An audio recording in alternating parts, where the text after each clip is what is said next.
Trader के aspect से और एक शॉर्ट टर्म ट्रेडर के एस्पेक्ट से, शॉर्ट टर्म इन्वेस्टर के एस्पेक्ट से अगर हम बात करना चाहें तो दोनों को आप एड्रेस करना चाहें तो किस तरह की पोजीशन रेकमेंड करेंगे आज? मैं कुछ एक स्टॉक्स में लॉन्ग के लिए रखूंगा। अगर कोई इन्वेस्टर हो जो मार्केट में एंट्री करना चाहे या फिर जिनकी ऑलरेडी पोजीशन है, बट वो अगर लार्ज कैप स्टॉक्स में इन्वेस्ट करना चाहे, मेरे अनुमान से आई थिंक कुछ एक स्टॉक्स डेफिनेटली हाईलाइट में होने चाहिए। एचडीएफसी बैंक, जैसे कि मैंने पहले भी बताया था सुबह के शो में कि मेरे अनुमान से आई थिंक बहुत बढ़िया लेवल है। Last full year HDFC bank एक अंडर परफॉर्मर रह चुका है।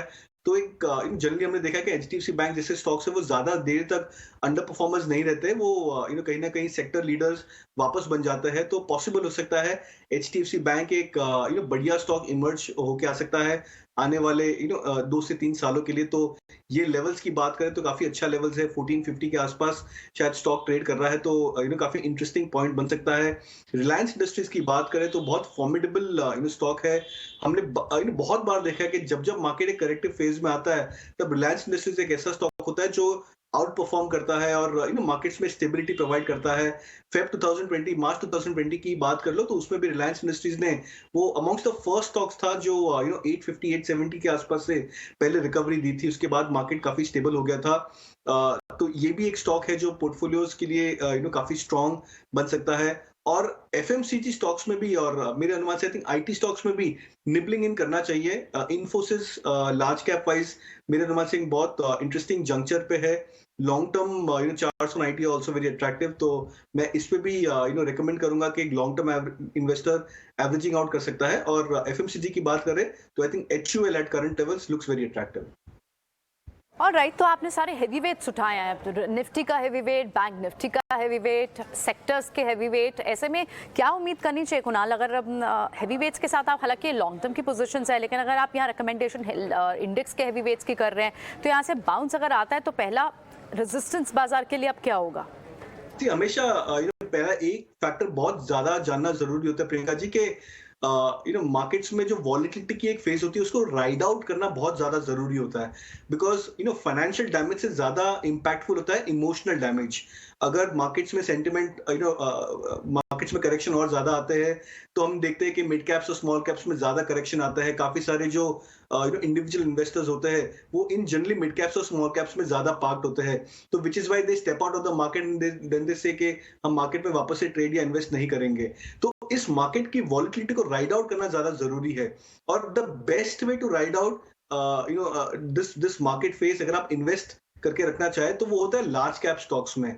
दूसरा जो रीजन होता है कि अगर आने वाले टाइम में 1 महीने में, 2 महीने में, 3 महीने में अगर मार्केट में रिकवरी फेज बनती है तो लार्ज कैप स्टॉक्स और जो सेक्टर लीडर्स होते हैं वो काफी फॉर्मिडेबल होते हैं। उनमें जो ड्रॉ डाउन होता है, जो डाउनसाइड होती है वो काफी रेस्ट्रिक्टेड होती है।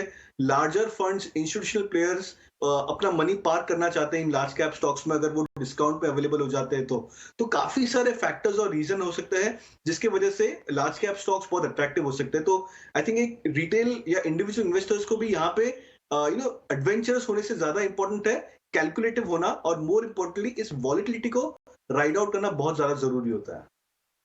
Alright, very well explain Kunal, thank you so much for this detailed analysis.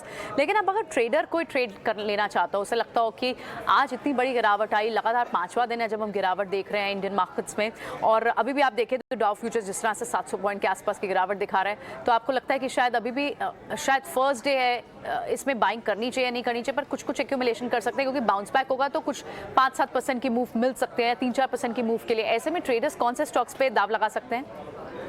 तो मैं दोनों साइड की ट्रेड्स रिकमेंड करूंगा। पहला मैं सेल साइड पे रिकमेंड करूंगा। पहला जो रहेगा वो रहेगा एलआईसी हाउसिंग पे। काफी वीक चार्ट स्ट्रक्चर है। 3 से 4 महीने पहले ही स्टॉक ने अपने 200 मूविंग एवरेज को ब्रेक कर दिया था और उसके बाद लगातार एक lower highs and lower lows का पैटर्न बना रहा है। तो शॉर्ट टर्म ट्रेडर्स जो 2 से 3 दिन की अगर अवधि है एट मैक्स, अगर वो ट्रेड करना चाहे तो एलआईसी हाउसिंग के लिए मैं सेल के लिए रिकमेंड करूंगा। टारगेट्स रख सकते हैं करीबन 330 का, स्टॉप लॉस 345-46 का रख सकते हैं। सेकंड जो रहेगा वो है कैनरा बैंक।